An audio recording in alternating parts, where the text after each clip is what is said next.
పేదలకు సేవలు అందించడంలో కేశవభట్ల చారిటబుల్ ట్రస్ట్ చైర్మన్ కేశవభట్ల శ్రీనివాసరావు చేస్తున్న సేవలు పలువురికి మార్గదర్శకమని రాజమహేంద్రవరం రూరల్ ఎమ్మెల్యే గోరెట్ల బుచ్చ చౌదరి పేర్కొన్నారు. ఈ సందర్భంగా ఈరోజు రాజమండ్రి రూరల్ ధవళేశ్వరం జక్కంపూడి సీతారత్నం కమ్యూనిటీ హాల్లో నిర్వహించిన ఉచిత కళ్ళజోళ్ల పంపిణీ కార్యక్రమంలో ముఖ్య అతిథిగా పాల్గొన్నారు. ఈ సందర్భంగా ఎమ్మెల్యే గోరెట్ల బుచ్చ చౌదరి మాట్లాడుతూ కేశవభట్ల శ్రీనివాసరావు 2.5 దశాబ్దాలుగా సమాజంలో పేద వర్గాలకు అందిస్తున్న సేవలు అద్భుతమైనవని అన్నారు. శ్రీనివాసరావు తన ఉద్యోగ జీవితంలోనూ పదవి విరమణ చేసిన తరువాత తన సొంత సంపాదనలో కొంత భాగాన్ని తన ట్రస్ట్ ద్వారా అందిస్తున్న సేవలు వెలకట్టలేనివని అన్నారు. అదేవిధంగా కేశవభట్ల చారిటబుల్ ట్రస్ట్ చైర్మన్ కేశవభట్ల శ్రీనివాసరావు మాట్లాడుతూ గత నెల 25న నిర్వహించిన మెగా ఉచిత మెడికల్ క్యాంపులో గుర్తించిన 500 మంది లబ్ధిదారులకు ఉచిత కళ్ళజోళ్ల పంపిణీ చేపట్టామని అన్నారు. ట్రస్ట్ ద్వారా సేవలు అందించడానికి నిరంతరం సిద్ధంగా ఉన్నామని తెలిపారు.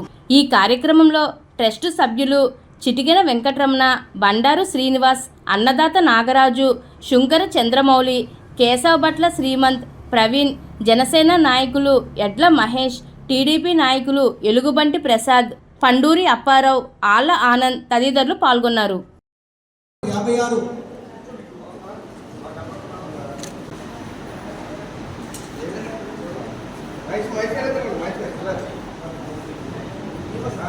ఓకే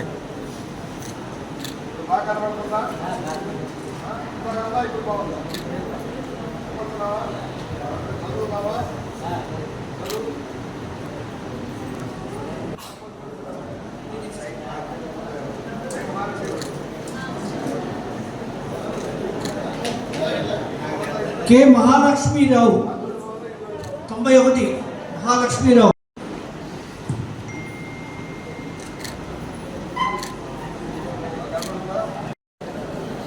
కె వెంకటలక్ష్మి 211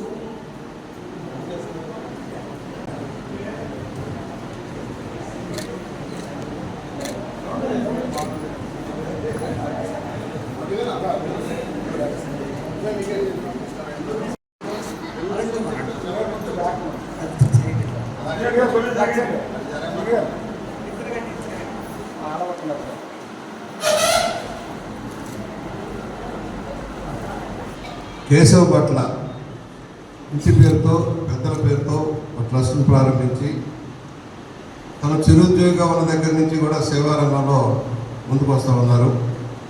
చాలామంది స్వచ్ఛంద సంస్థల ముసుగులో వ్యాపారాలు చేస్తారు, కానీ తన సంపాదనలో నుంచి కొంత శాతాన్ని వెచ్చించి 10 మందికి సేవ చేసే లక్ష్యం ఉంది శ్రీనివాస్ గారు.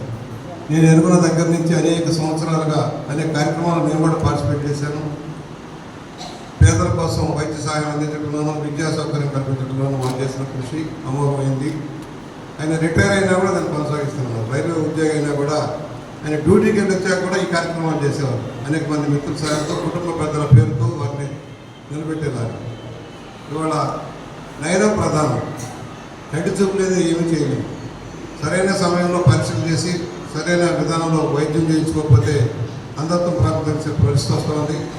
ముఖ్యంగా మధుమేహ వ్యాధిగ్రస్తులు, డయాబెటిక్ పేషెంట్లు, అలాగే బీపీ పేషెంట్లు ఎప్పటికప్పుడు పరీక్షలు చేసుకొని తగిన వైద్య పరీక్షలు చేయించుకొని ఆపరేషన్లు కావచ్చు, కళ్ళజోళ్ళు కానీ మనం వాడుకోవాల్సిన అవసరం ఉంటుంది. అది లేని పక్షంలో దీర్ఘకాలిక వ్యాధుల బారిన పడే ప్రమాదం ఉంటుంది. దానికోసం సహాయం చేస్తున్న శ్రీనివాస్ గారికి అభినందనలు తెలియజేస్తా ఉన్నాం. ఇవాళ రాష్ట్ర ప్రభుత్వం, కేంద్ర ప్రభుత్వాలు కూడా అనేక సంక్షేమ కార్యక్రమాలు అమలు చేస్తూ ఉన్నాయి. అందరితో నివారణ కోసం పాఠశాలలో, కళాశాలలో కూడా పరిశీలన చేయించి పిల్లలు కూడా ఎర్లీ స్టేజ్లో ఎలాంటి ఇబ్బంది లేకుండా చేయడం కోసం కార్యక్రమాలు, పాఠశాలలో కూడా పరిశీలన చేయించడం. అమ్మాయిల విషయంలో కూడా రాబోయే రోజుల్లో క్యాన్సర్ లాంటి మహమ్మారి రాకుండా ఉండడం కోసం అడ్వాన్స్గా వ్యాక్సినేషన్ ఇస్తూ ఉన్నారు. పిల్లలకు వ్యాక్సినేషన్ ఇస్తూ ఉన్నారు. హై స్కూల్లో అమ్మాయి పుష్పవతి అయిన అమ్మాయిలంతా కూడా కళాశాలలో, పాఠశాలలో కూడా మెచ్యూర్ అయిపోయిన పిల్లలకు కూడా టీకాలు వేయిస్తూ ఉన్నారు. దాన్ని కూడా మీరు కూడా సద్వినియోగం చేసుకోండి. ఇవాళ సీఎం రిలీఫ్ ఫండ్ వస్తుంది భారీగా. ఇవాళ ఇవ్వాలి 40 లక్షల రూపాయలు ఇవాళ మన గ్రాంట్ వచ్చింది. అది కూడా ఇప్పుడు 5 కోట్ల రూపాయలు మన నియోజకవర్గంలో ఇచ్చాం. ఎవరైతే పేదవారు ఇబ్బంది పడుతూ అప్పుల పాలైపోతున్నారు. వైద్యం చేయించుకొని ప్రైవేట్ రంగంలో కూడా ఒక పక్క ఆరోగ్యశ్రీలో కవర్ అవుతుంది. ఆరోగ్యశ్రీ కవర్ అవని కొన్ని ఉంటాయి, బిల్లులు ఉంటాయి. వాటిని తీసుకొని ప్రాసెస్ చేయించి రూపాయి ఖర్చు లేకుండా కొంత పర్సంటేజ్ డిడక్షన్లు పోతాయి. వాళ్ళు సరైన విధానంలో పెట్టకపోతే తెచ్చి ఉచితంగా వారికి అందిస్తాము. ఇప్పటికి 1500 కోట్ల రూపాయలు ముఖ్యమంత్రి గారు రిలీజ్ చేశారు. ఆయన ముఖ్యమంత్రి అయిన దగ్గర నుంచి నిన్న పెన్షన్లు ఇచ్చాము. 1వ తారీఖు పెన్షన్లు వస్తున్నాయి. 4000 రూపాయలు, 6000 రూపాయలు, 10,000 రూపాయలు, 4 రకాల పెన్షన్లు 26 పద్ధతుల్లో మనం ఇస్తా ఉన్నాం. 65 లక్షల మందికి పెన్షన్లు ఇస్తా ఉన్నాం రాష్ట్రంలో. మన నియోజకవర్గంలో నేను మొన్న 3వసారి ఎన్నికైన దగ్గర నుంచి 326 కోట్ల రూపాయలు పెన్షన్ రూపాయలు ఇచ్చాను. నిన్న ఒక్కరోజు 15 కోట్లు ఇచ్చాం మన నియోజకవర్గంలో. ఇవాళ మా తమ్ముడు కేశవ పట్ల సీను మరి ఇలాంటి ఎన్నో కార్యక్రమాలు చేస్తున్నారు. అభినందనలు సరిపోవు. కొంతమంది రాజమండ్రిలో కూడా కొన్ని సంస్థలు ఉన్నాయి. కూడా పలుకు స్కూల్ ఉంది ఇక్కడే మన దగ్గర రాజమండ్రి మధ్యలో. అక్కడ సత్యనారాయణ గారు వారి భార్య దుర్గ గారు ఎలాగ బదులుకి ఏ విధంగా సహాయం చేస్తారో మనం చూస్తున్నాం. పట్టు చూపు తగ్గిపోతుంది. అలాగే శుక్లాలు వస్తే కూడా పరీక్షలు ఉచితంగా చేస్తారు. శుక్లాల పరీక్షలు కూడా ఉచితంగా చేస్తారు. త్వరలోనే ఒక భారీ ఎత్తున మెడికల్ క్యాంప్ 25 మందికి పరమహంస నేత్రాలయ కూడా చేశారు. త్వరలోనే ఒక భారీ మెడికల్ క్యాంప్ కూడా ఇక్కడ దౌడేసిన పెడదాన్ని ప్లాన్ చేస్తా ఉన్నాం. మా అబ్బాయి డాక్టర్ బలరాం పెళ్లి ద్వారా ఇక్కడ భారీ ఎత్తున కార్యక్రమం కూడా చేద్దామని ఆలోచన ఉన్నాం. ఎందుకంటే వివిధ స్పెషలిస్టులు అందరినీ తెద్దామని. కేశవ భట్ల చారిటబుల్ ట్రస్ట్ మొన్న 25న ఇక్కడ మెగా మెడికల్ క్యాంప్ కండక్ట్ చేయడం జరిగింది. దాన్ని నిమిత్తంగా కంటి పరీక్షలు నిర్వహించిన వారికి ఈరోజు కలజోళ్ళు ఉచితంగా ఇవ్వడం జరిగింది. దీనికి ముఖ్య అతిథిగా శ్రీ గోరంట చౌదరి గారు రాజమండ్రి రోడ్డు జరిగింది. వారు ఆధ్వర్యంలో ఈరోజు ఇక్కడ వారు చీఫ్ గెస్ట్గా వెళ్ళడం జరిగింది. వారు కలజోళ్ళు ఫస్ట్ వాటితో పూర్తించడం జరిగింది. అలాగే ఇక్కడ ఊళ్ళో ఉన్న పెద్దలు కూడా రావడం జరిగింది.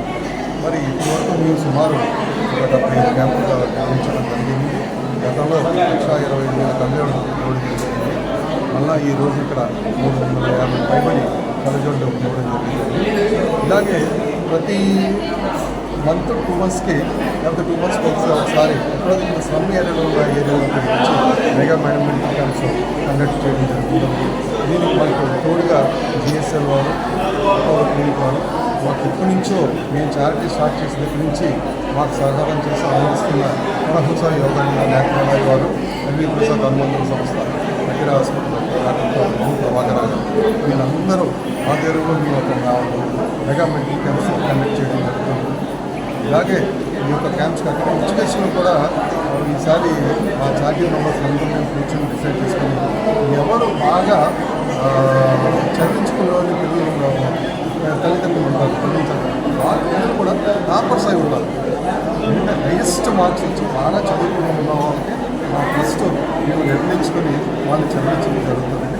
అలాగే సంవత్సరానికి ఒక 10 నుంచి 20 మంది పిల్లల్ని సెలెక్ట్ చేసుకొని రాజమండ్రి చుట్టుపక్కల ప్రాంతంలో ఉన్న పిల్లలందరినీ సెలెక్ట్ చేసుకొని అది ఒక రాబోయే దాంట్లో యాక్చువల్గా మేము ఈ యొక్క ఎడ్యుకేషన్ ప్రోగ్రామ్ చేస్తాము. స్కూల్ ఫస్ట్ సెకండ్ వచ్చిన స్కూల్ అలాగే 360 మంది ఫస్ట్ సెకండ్ వచ్చిన అలా కాకుండా వీళ్ళు కంటిన్యూస్గా 10th క్లాస్ దగ్గర నుంచి ఎల్కేజీ కానీ ఎల్కేజీ నుంచి అది సరిగ్గా తెలియదు కాబట్టి సెవెంత్ నుంచి ఎలా చదువుకుంటారో తెలుస్తుంది. వాళ్ళ బ్యాక్గ్రౌండ్ వాళ్ళకి స్థానిక స్థోమత లేని అలాంటి సెలెక్ట్ చేసుకుని వాళ్ళకి మా ట్రస్ట్ అంతా మేము